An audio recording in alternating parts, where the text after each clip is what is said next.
everybody. Thanks so much for tuning in to another one of Viably's Partner Chats. Today, I am thrilled to be joined by Becky Trowbridge, Digital Marketing Manager at EcomEngine. Becky, thank you so much for making the time to sit down and chat with me today. Hey Liz, thanks for having me. Yeah, I'm super pumped. We've gotten to do a ton of webcasts, see each other at events, honestly, like all of the fun things that come with this space and with marketing and partnership stuff. But now I think is the first time that just the two of us have gotten to chat, which I'm so thrilled about. We've got a lot of good stuff today. So I'm going to go ahead and kind of kick things off. I know that everyone's entry into Amazon and e-commerce is particularly interesting, but yours is especially unique, Becky. I saw that you actually had come up in education and then made the pivot into e-commerce. So tell me a little bit about what drove that transition for you professionally and again, kind of how you found yourself where you are today. Sure. So I started off in AmeriCorps and I got really interested in education because I was working with a tutoring program through that. And then had thought that I wanted to go to graduate school for education and just kind of realized that it wasn't really the right fit for me. Sort of fell into marketing, working with a local agency. We had a ton of different clients, real estate, attorneys, just kind of the gamut of small Cool. businesses. And I've always really enjoyed working with small businesses. My grandfather started a business and had it until the day he died. And Oh so, my gosh. yeah, like 50 years of a family printing business and kind of growing up with that entrepreneurial mindset, I got really interested in the Amazon side of things as I was freelancing. So some of my clients were Amazon sellers, and then one of them was actually EcomEngine. So I started writing for EcomEngine, Nice. and then I just kind of carved out my space here.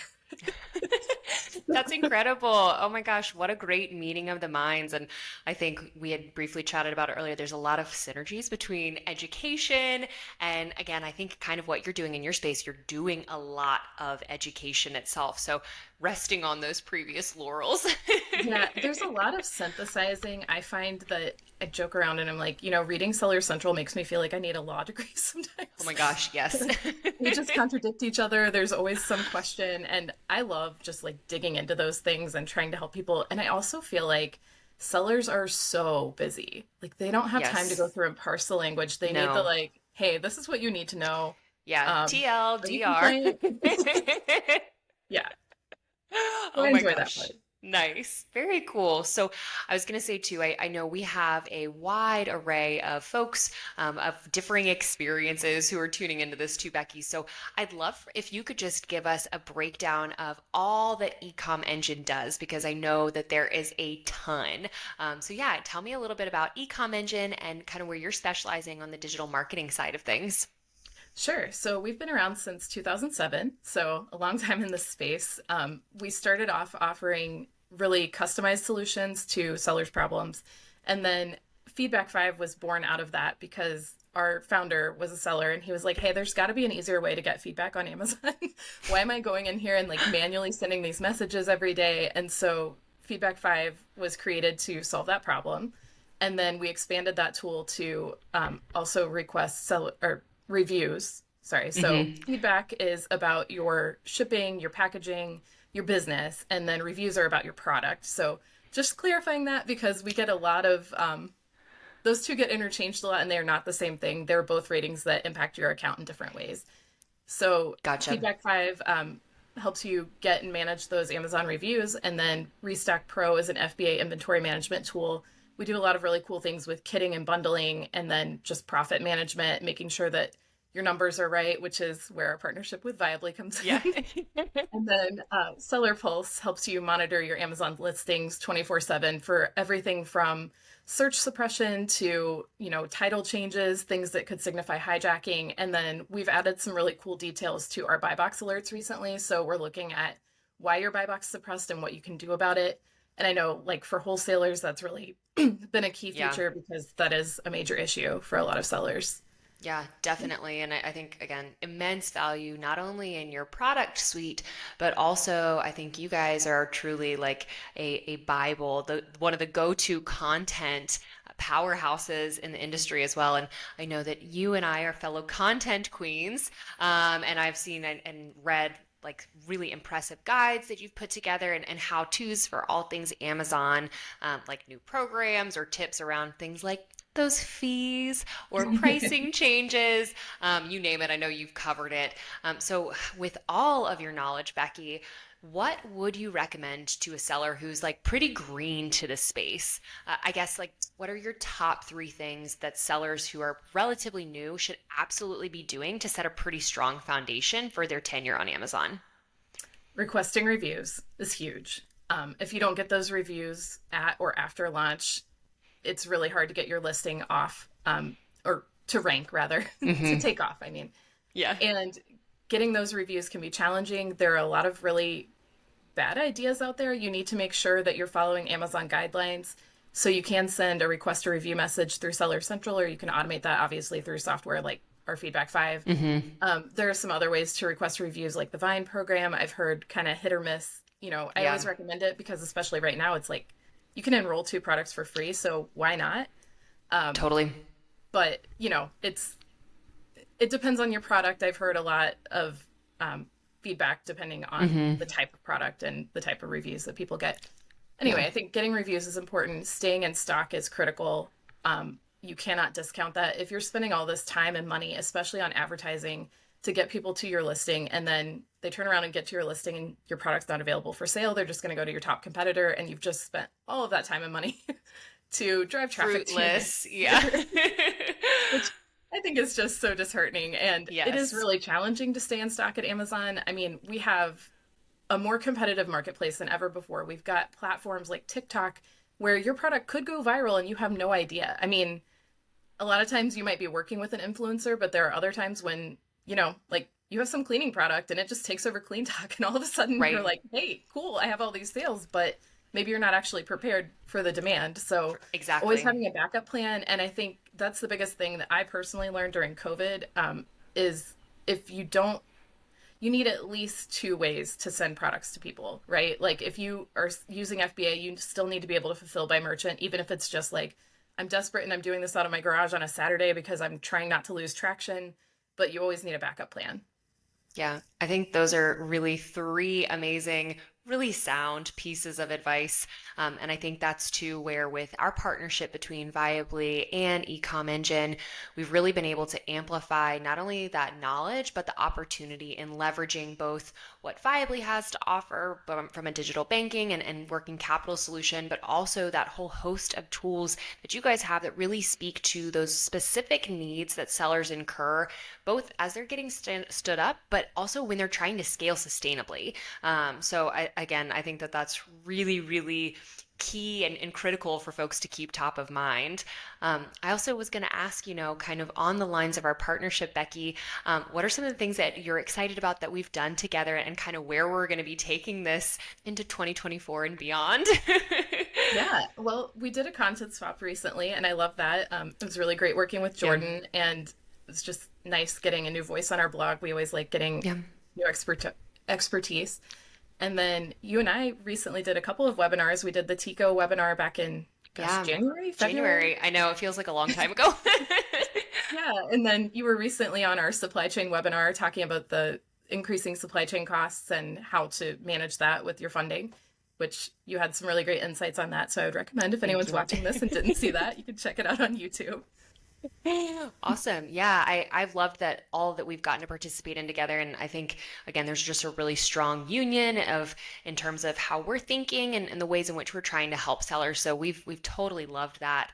Keeping along the theme of trends, what's one that's been coming up that you believe is going to pose a particular challenge to sellers this year? And what are some ways that they could potentially be navigating that kind of trending challenge? I think the low inventory level fee, we've heard a lot. Amazon actually revised and posted an update that they're not charging the fee for April. They're charging it, but they're reimbursing it for April. Hmm. So it's definitely been challenging both as a developer and talking to sellers. It's hard to figure out how to get that into your programming and make sure that you're avoiding that fee. And so now we're really seeing, like we've always recommended, you want one between 1 and 6 months of inventory at stock at FBA, depending on your product line and your distribution and where you're Hmm. located. But now we're seeing that Amazon's really recommending that in a way that's going to damage you financially if you're not paying attention. And I Right. think it's really challenging. We have a lot of people who use Restock Pro for our seasonality features, and Hmm. it's just it's tough when that's looking at a 90-day sales metric, and you might have like 3 weeks of really high sales and then it goes way down because the holiday is over. So it's going to be Yeah. interesting to see how that plays out. But definitely all of those best practices with keeping your inventory in stock, making sure that you're able to be nimble and switch to FBM if you have to, or looking at programs like Seller Fulfilled Prime.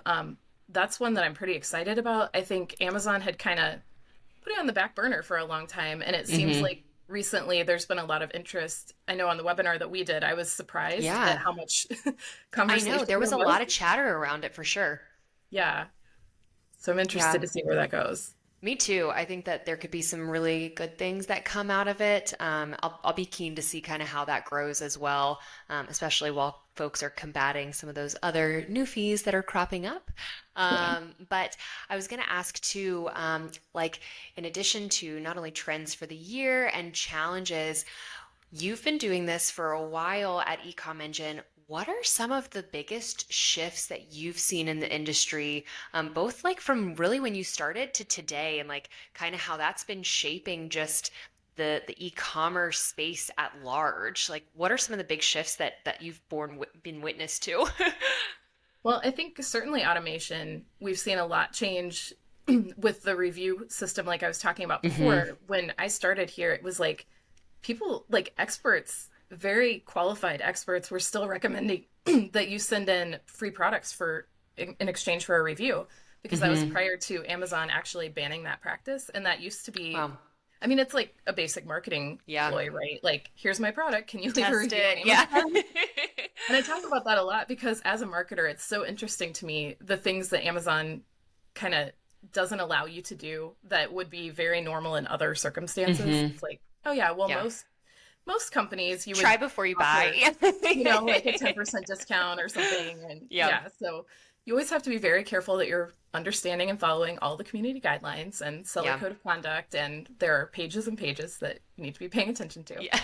But I would say one, I think Amazon has gotten a lot better at cracking down on things. Hmm. And part of that is because of automation and AI, and just it seems like they're able to find issues a lot sooner. So Sure. we were seeing like some fairly large sellers that were doing some things that we would just see out in the world that we were like, that's not okay. Sus. How are Yeah. you getting away with that? And we know people that are getting slapped on the wrist for that left and right. Like, why is it Hmm. okay if this huge brand does it? And it seems like maybe that shift is actually creating a more equitable playing field for sellers, because Yeah. it's less of like, who do you know, and more of, hey, this got flagged by the bots.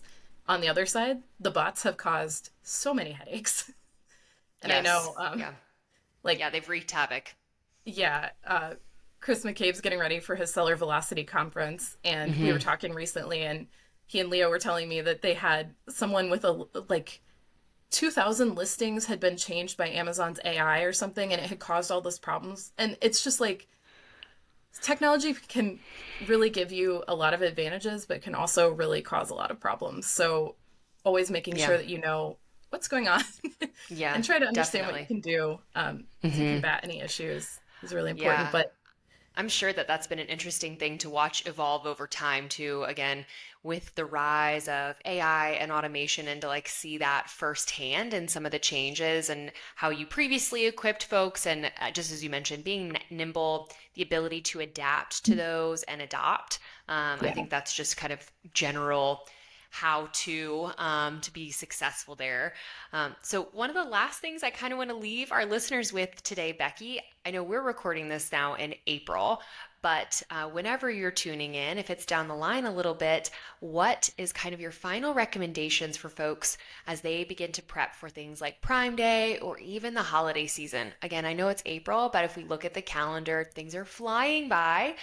So I'd love to kind of hear as we close out some of your recommendations for our sellers to best be in a good position come the big holiday season. sure. Well, I think a big one is optimizing your listings, A/B testing, making sure that you have A+ content. We recently did a webinar about videos on Amazon, and some of the statistics that Rob from Video Fresh shared were just kind of astonishing to me, like the amount that just having a product video on your listing can increase conversion so much. And it's Well, those little details, right? Like just making sure that you have every box checked and that your listing is really setting the expectation for customers. One thing that we see a lot with negative reviews is people will come to us and they'll say, I got this negative review. What can I do about it? And then we look and it's like, your listing was misleading. So yeah, it's unfortunate, but you told them that they were going to have this experience and then they got it, and that's not the experience that they had. Like yeah. maybe your manufacturer changed something, maybe some sizing changed, or there's a variation difference, but making sure that you have all of that just very, very clear on the listing going into these big events will help a lot in the long run with your reputation. Yeah, I think that's a great piece of feedback whenever you're listening, no matter the big event or the time of year, but just to keep again kind of top of mind. Well, I know we covered a ton in our short span together, and I'm so grateful for your partnership to Viably with EcomEngine and also for your time, Becky. So thanks again for stopping by. So enjoyed getting to chat with you. And anybody who's listening, you can definitely check out the links below. We'll include those so you can learn more about EcomEngine. But as always, was a pleasure, and we'll talk again soon. Thanks so much, Becky. Thank you. Bye. Thanks, everyone. Take it easy. Bye.